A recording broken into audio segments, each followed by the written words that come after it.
I just want to briefly discuss hash tables because they're quite closely related to words and balls and urns problems. But won't spend a lot of time in lecture on it. There's more information in the book. We talked just briefly about the balls and urns model, and of course this is very heavily studied in classical combinatorics. And so we talked about, well, what's the probability that no urn has more than one ball? What's the probability that no urn's empty? You might want to know how many empty urns there are, how many urns have K balls, and so forth. These so-called occupancy problems are well studied, dating back many, many decades. So in the classical result is simply from the binomial distribution. The probability, and we looked at this briefly when we talked about asymptotics, the probability that a value occurs K times, a given value turns K times in a random m word of length n is n choose K, 1 over m to the K, 1 minus 1 over m to the n minus K. That is, you get your value K times with probability 1 over m, and the other values are not yours with probability 1 minus 1 over m to the n minus K. So that's, given n balls and m urns, the probability a given urn has K balls.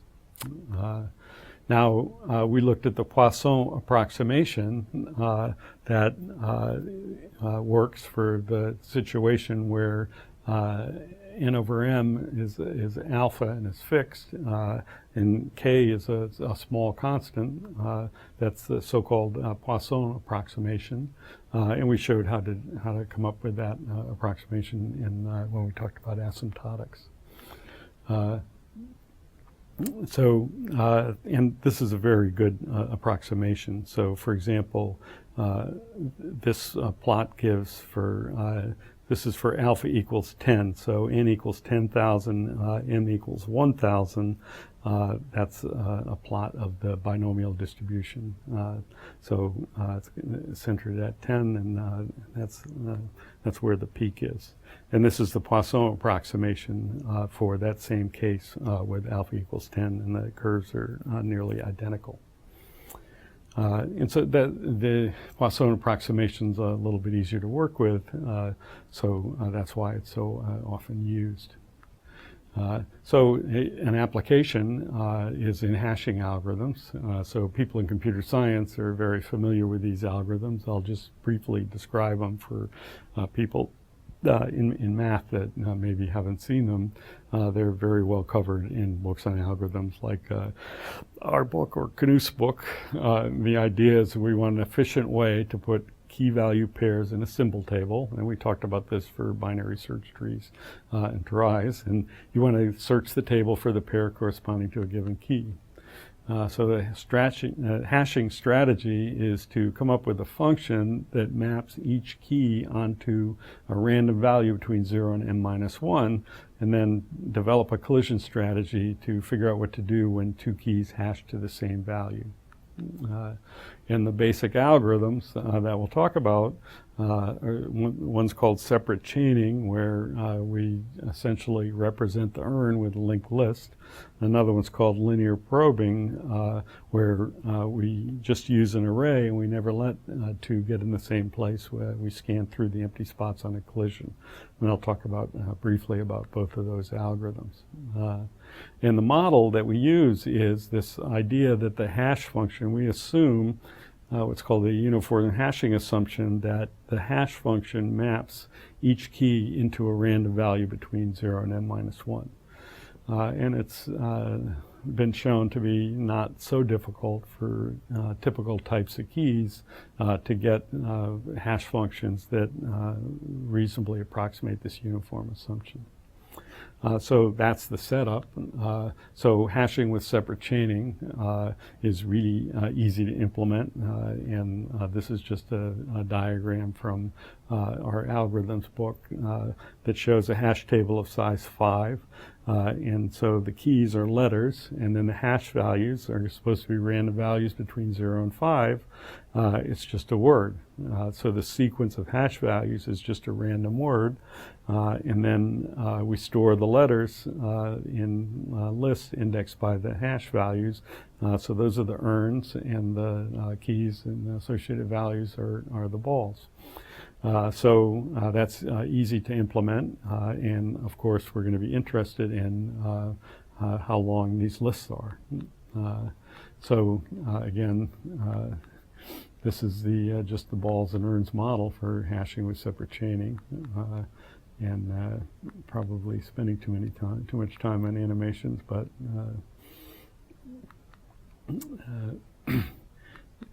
so what we want to know is when we're going to search for an item in this, we're going to have to go through all the balls in the urn, and so we want to know the average number of balls in each urn, say. Well, that's obvious. There's n balls, there's m urns. On average, there's n over m balls in each urn. And actually, that doesn't depend on anything. It's not very helpful at all. If all the balls fall in one urn, still your average number of balls per urn is n over m. It doesn't have to be random even. So that observation is not much help. And we know the probability that a given urn has k balls. That's the occupancy distribution. Generally, we're going to have try to keep the number of urns large enough that our number of balls per urn is a constant, like alpha. So we know that. But what the programmer wants to know is something about what's the chances that they're distributed evenly. So we have to do a little more math to provide that answer. So here's what a programmer might say. So if I make sure that m is big enough so that m over m is less than some constant alpha, and it turns out to be not difficult to do that, then the average number of probes for a search is going to be less than alpha. I know that.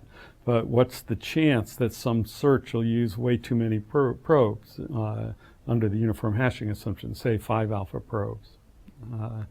That's actually not too difficult to calculate. So what it is that we know the probability for k probes. We can sum that for all k bigger than 5 alpha. And the trick is to use Stirling's formula to bound k factorial. And then if you do that, then we get something that converges very rapidly. So it's something like e to the minus alpha times e over 5 to the 5 alpha. And say for alpha equals 10, that's about 15 zeros, 10 to the minus 15. So you can say to the programmer that if you take alpha equals 10, this is extremely, extremely unlikely to happen. And that's the kind of information the programmer needs. So that's hashing with separate chaining. That's a typical calculation using classical occupancy distribution and some of the asymptotics that we did in lecture 4. The other hashing method is called linear probing. In this method, we throw the balls into the urns, but we only leave room for one ball. And everything's fine until we get a collision where an urn would take 2 balls, and we know from the birthday problem that's going to happen relatively soon usually. And when it happens, we just scan to the right till we find an empty urn. Now, you don't want to do this if the table starts to get full, as we'll see, but still we're going to want to know, have analysis that tell us the average number of collisions when we use this algorithm. And it's a relatively easy algorithm to implement as well, and found in standard algorithms books as well. So that's the key question. What's the average number of probes to find one of the keys if you use this algorithm, hashing with linear probing? Well, this was proven over 50 years ago by Knuth to be the sum from as k bigger than 0 of n over m, n minus 1 over m, down to n minus k plus 1 over m, which is really, well, the proof is given in 10 pages in the textbook. It really was a landmark result. People were thinking this is too difficult a problem to really address, and Knuth was able to show this result. And if you let the table get full, you let n get to m, then it's a Ramanujan function. And if you don't let the table get full, which we don't in practice, say don't let it get more than half full, then it's going to be 1 over 1 minus alpha. If you don't let it get more than half full, then it's about 2 probes. So in practice, that's a very important result. Now, I just want to tell a little bit of a story. So Knuth's books has 4 volumes now and more planned. In volume 3, there's 1 footnote. And Knuth taught that good writers don't use footnotes in technical writing. But he said he couldn't resist putting in this 1 footnote that said that he formulated this derivation. It was the first non-trivial algorithm he had ever analyzed satisfactorily, and he says it had a strong influence on the structure of these books.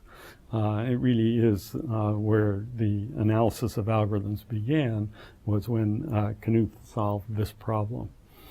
Now, when Philippe and I wrote the an Introduction to Analysis of Algorithms textbook, and we're learning about analytic combinatorics, it seemed reasonable that we should be able to analyze linear probing with the symbolic method.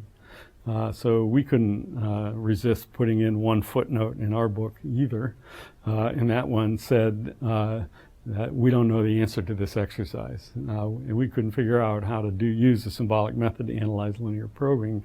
It seemed like the answer was so simple and so similar to Birthday and Coupon Collector that we should be able to get it. And really we put this in as a challenge to students and researchers. We should be able to do this one. And it took some years, but eventually, and you can read about this in the second edition of the book, it turned out this problem has very deep connections to properties of combinatorial objects like random graphs, the Gambler-Ruin problem, path links in trees, and many other classic algorithms. And it's explained by a distribution called an Airy law, and a very fascinating amount of mathematics to explain this. And there's Knuth was one of the people who solved it, and Philippe and some co-authors solved it as well.